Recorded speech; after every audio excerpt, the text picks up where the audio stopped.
نور خداست قرآن، دل را دواست قرآن. در راه زندگانی همراه نماست قرآن. ای بندگان الله، ای مؤمنان آگاه، زین نور بهره گیرید هر روز و هر شبانگاه. گر همه خواهی مسلمان زیستن،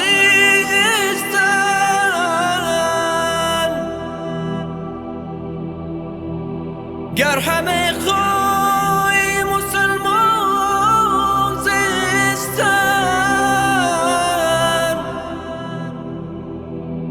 نیست ممکن جز به قرآن زیستن. پیغام ذوالجلال است، دستور به زوال است، راه نجات انسان از ظلمت زلال است.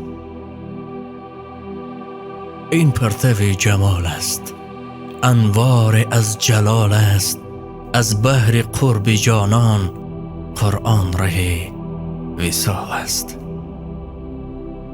بحر است پر ز حکمت، بحر است پر ز حکمت، شعر است و هم طریقت. این مخزن الهی گنجینه حقیقت. نور خداست قرآن، دل را دواست قرآن.